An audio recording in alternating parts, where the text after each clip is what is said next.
T-minus 1 minute and counting. The Soyuz now on internal power, and we have auto sequence start.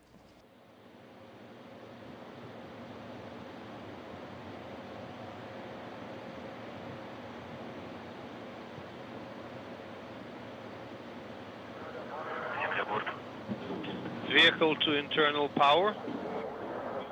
So at T-minus 35 seconds, the first umbilical tower has separated from the booster.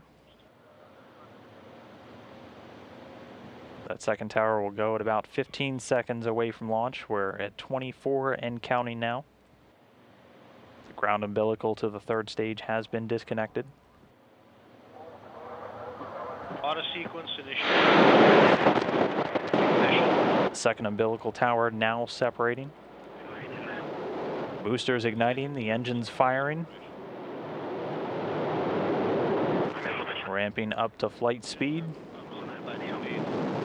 And liftoff. Liftoff of Tim Koper, Yuri Malenchenko, and Timothy Peake on their way to the International Space Station.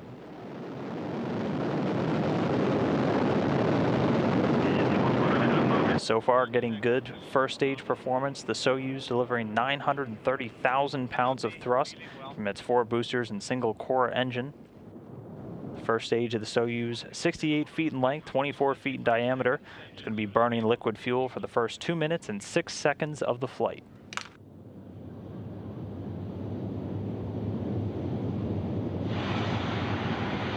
We'll be getting regular launch performance calls from the engineers out there at the launch pad in Baikonur. 48 seconds and counting after launch. Everything continuing to go well with the first stage of the Soyuz rocket. Yeah, we're receiving data. Chamber pressure nominal.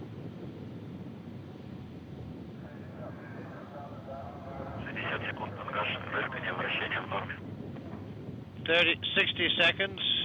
Pitch. Now 1 minute and 10 seconds into the flight, the Soyuz rocket already traveling at a velocity of 1,100 miles per hour.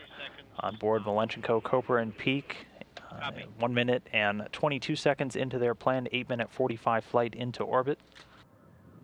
Everything continuing to go well with the first stage, the 4 strap-on boosters and the core engine performing nominally or normally. 90 seconds, engines stable.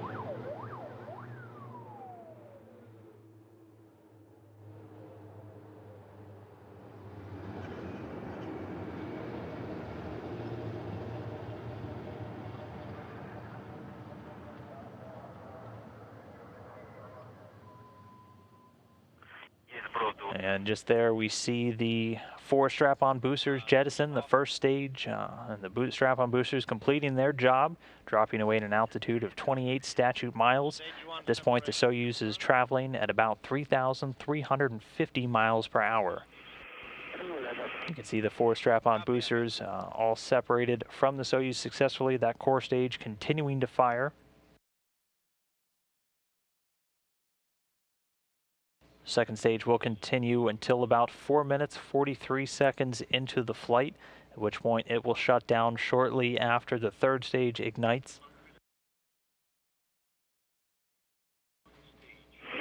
And then shortly we should get confirmation that the launch shroud has been jettisoned.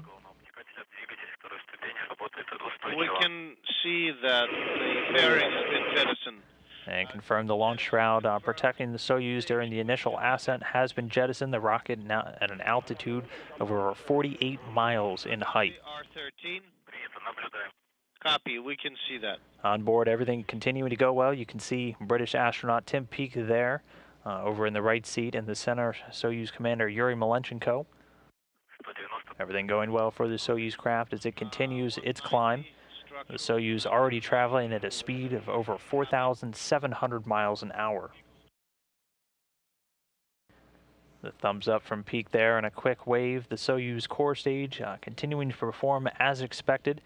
The core stage of the Soyuz rocket is 56 feet in length, 13.5 in diameter, with a single engine and 4 fuel chambers providing between 178,000 and 222,000 pounds of thrust for its 3 minutes and 28 seconds of operation.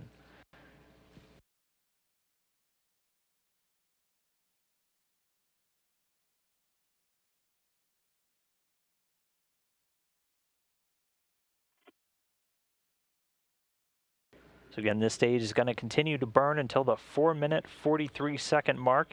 The Soyuz then uses what's called a hot stage technique. The third stage will ignite while the second's still burning.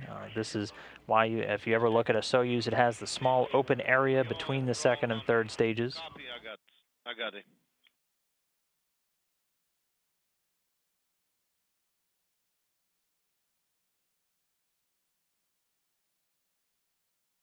So in just about 10 seconds, we'll be standing by for the third stage to ignite and the second stage to shut down.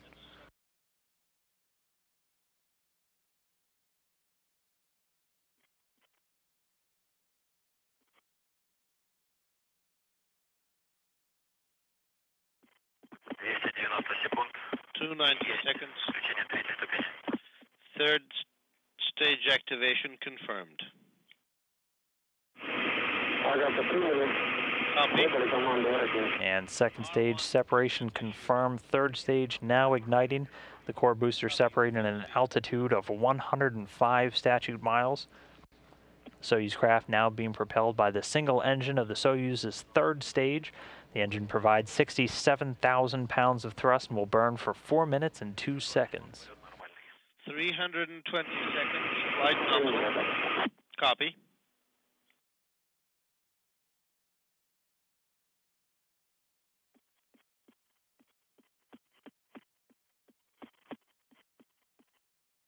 And this right here actually a view from the International Space Station, getting an unprecedented view of the Soyuz as it makes its flight into orbit. Copy. Currently 6 minutes since liftoff.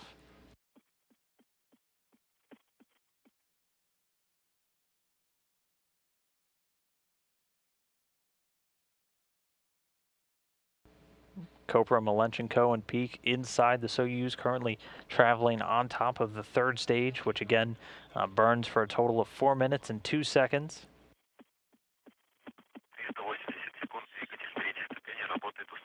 380 seconds. Stage 3 engine is stable. Copy. The third stage will continue burning for about another 2 minutes or so until it cuts off and separates and then places the Soyuz craft into its preliminary orbit.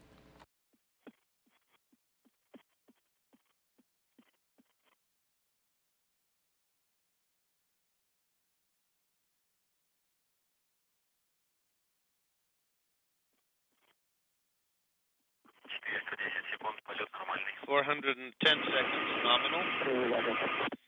Copy, Agate.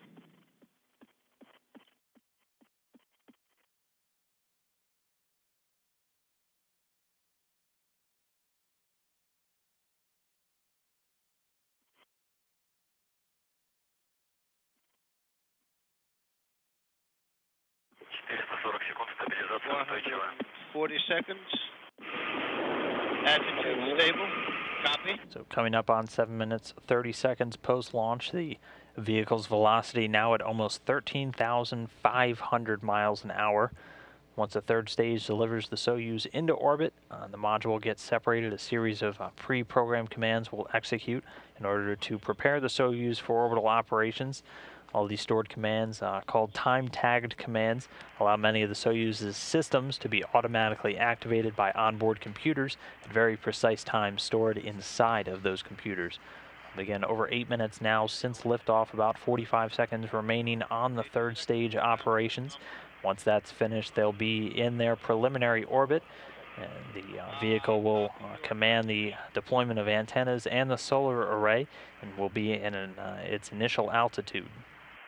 Again, everything continuing to go well with all 3 stages of the rocket today. All nominal.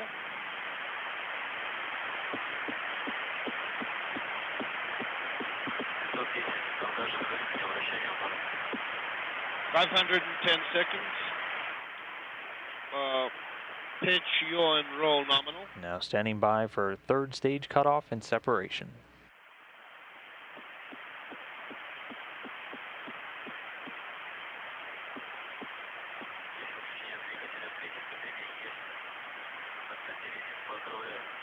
And you can see the small jolt there for the crew members as the A third stage cuts off and separates.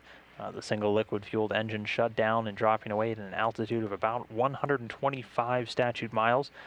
The third stage performs an avoidance maneuver by opening a valve in its liquid oxygen tank to steer well clear of the Soyuz spacecraft.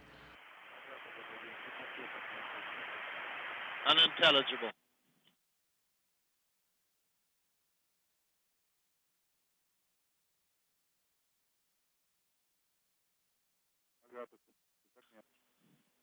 Agate. And so, hearing confirmation of spacecraft SEP, the Soyuz capsule and the crew now safely in orbit, executed all of those pre-programmed commands, hearing the deployment of antennas and solar arrays went as planned. Soyuz orbiting at an altitude of about 143 by 118 miles.